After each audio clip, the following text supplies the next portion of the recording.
नमस्कार, मैं हूं उमाशंकर सिंह और इस वक्त मैं आपसे यूक्रेन की राजधानी कीव शहर से बात कर रहा हूं। युद्ध की खबरों के बीच, युद्ध की गंभीर और ख़तरनाक खबरों के बीच मैंने सोचा कि आपसे कुछ अनौपचारिक बातचीत की जाए, ख़ासतौर पे कीव शहर के बारे में। तो सबसे पहले मैं आपको ये बताऊं कि ये वो होटल है जहां हम ठहरे हैं और इस होटल के ठीक बगल में ये एक बार है। दोस्तों को ईर्ष्या करने की ज़रूरत नहीं, क्योंकि ये बार जो है वो बंद है। और सिर्फ ये बार नहीं, बल्कि 24 फरवरी को जैसे ही रूसी सेना का आक्रमण हुआ, तमाम जो बार हैं या फिर जो वाइन शॉप हैं वो बंद कर दिए गए शहर में, ऐसा हमारे ट्रांसलेटर ने बताया। दूसरी अहम बात है कि जैसे जैसे हमले बढ़ते गए कीव शहर पर, जो यहाँ के रेस्टोरेंट हैं और तमाम जो दुकानें हैं, बाज़ार हैं, वो बंद होते गए। स्थिति अभी सामान्य नज़र आती है, सड़क पे चहल पहल है, गाड़ियाँ चलने लगी है, तो थोड़ी सी सामान्य जो स्थिति है उस तरफ जीवन लौटा है, लेकिन अभी भी बहुत कुछ बंद है। हालांकि ईस्टर की छुट्टी और रविवार होने के नाते आज गाड़ियों की तादाद कम है, लेकिन यहाँ शहर में अब जो गाड़ियाँ हैं वो पूरी रफ्तार से चलने लगी हैं और जो लोग हैं वो बाहर निकलने लगे हैं। लेकिन अभी भी बहुत सारी जो दुकानें हैं या बहुत सारी जो बहुत सारे जो रेस्टोरेंट हैं वो अभी भी बंद हैं और कई तरह के रेस्ट्रिक्शंस अभी भी लगे हुए हैं। सुबह 6 बजे से लेकर शाम 6 बजे तक फ्री मूवमेंट होता है, लेकिन शाम 6 बजे के बाद से सुबह 6 बजे तक जो है वो कर्फ्यू यहाँ पर होता है और उस समय मूवमेंट जो है बहुत ही कम होता है। लोगों को एडवाइस ये दी गई है कि वो बाहर ना निकलें, क्योंकि रात के समय में अगर सिक्योरिटी फोर्स आपको रोकते हैं और पहचान आपसे पूछते हैं, पहचान उसमें क्योंकि हम जैसे लोग जो कि यहाँ की भाषा को नहीं जानते तो कुछ कन्फ्यूजन हो सकता है और वो एक खतरनाक दिशा की तरफ बात आगे बढ़ सकती है। तो इस तरह से हमें चौकन्ना किया गया है कि देर शाम को ना निकलें और अल सुबह ना निकलें।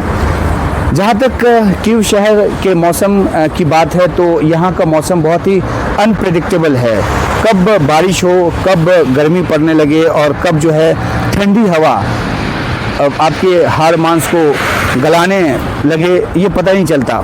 अब जैसे कल की बात करें तो कल हमने इनर नहीं पहना, सिर्फ जैकेट पहना और टी शर्ट पहना, उसके ऊपर जैकेट पहना और निकल गए, क्योंकि गर्मी लग रही थी।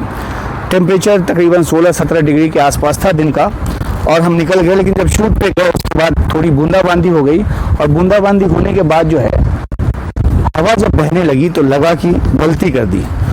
तो जो 10-11-12 बजे के आसपास गर्मी थी वो 3-4 बजते भारी ठंडक में बदल गई। और अगर आज की बात करें यानी रविवार की बात करें तो सुबह जब सोकर उठे तो हमने देखा कि जो बर्फ़ है वो गिर रही है, हल्की बर्फबारी हो रही थी, लेकिन 2-3 घंटे वो बर्फबारी है वो होती रही और उसके बाद मौसम पैक हो गया। तो लगा कि अब गर्मी आने वाली है, लेकिन जब मौसम खुला और ठंडी हवा जो बहने लगी तो उसके बाद फिर से जो पूरी जो 3-4 लेयर के जो कपड़े हैं वो पहनने पड़े हैं। और आसमान में आप देख सकते हैं कि काले बादलों का अभी भी घेरा है, जो कि हवा के साथ आते जाते रहते हैं। लेकिन जब मौसम खुल जाता है और नीला आसमान यहाँ का इतना सुंदर लगता है और बारिश हो गई तो उसके बाद जो मौसम खुला है तो कुछ ज़्यादा ही यहाँ पे जो शहर जो है वो कुछ ज़्यादा ही चमचमा रहा है। हालांकि शहर में कहीं कोई गंदगी का निशान नज़र नहीं आता और लोग जो हैं काफ़ी सफाई पसंद हैं यहाँ के। तो जैसा कि मैं आपको कैमरा घुमाने की कोशिश कर रहा हूँ, किस तरीके से देखिए यहाँ अभी ये जो नज़ारा है कीव शहर का वो इस तरह का नज़ारा है।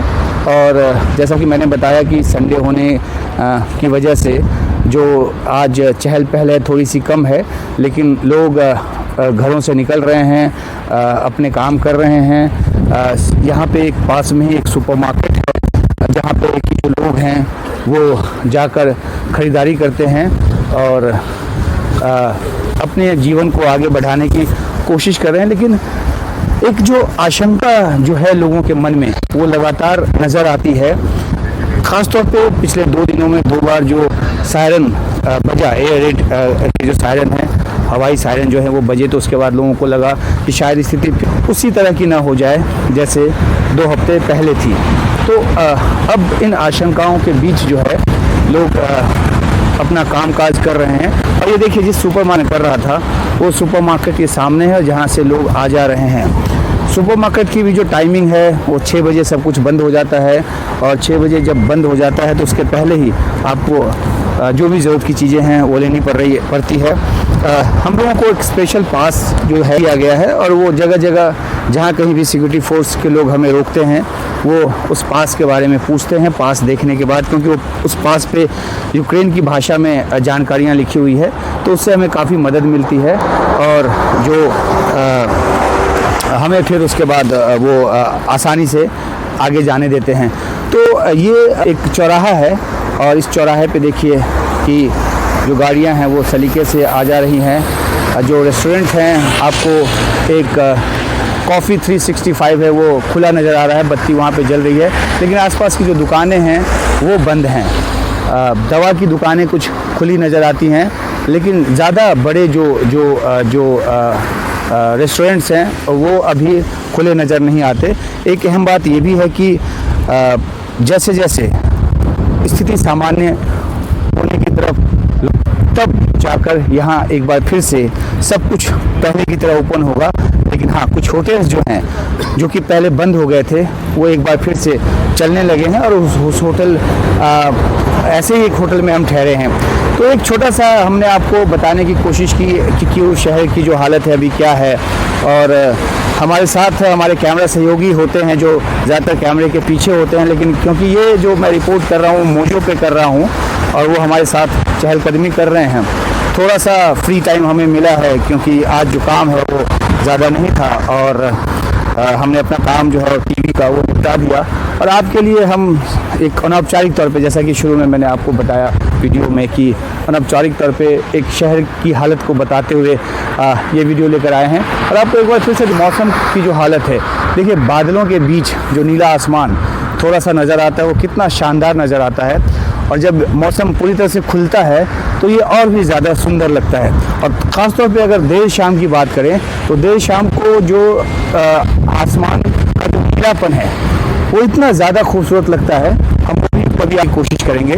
तो अभी हम कीव शहर से आपको एक छोटा सा नज़ारा दिखा रहे थे कि सामान्य तौर पे यहाँ पे किस तरह से जीवन अभी चल रहा है, और किस तरह की स्थिति यहाँ है, और किस तरह की आशंकाओं के बीच जो है वो लोग यहाँ पे अपना जीवन यापन कर रहे हैं। कीव से उमाशंकर सिंह, साथ में हमारे अशोक महाले कैमरा सहयोगी,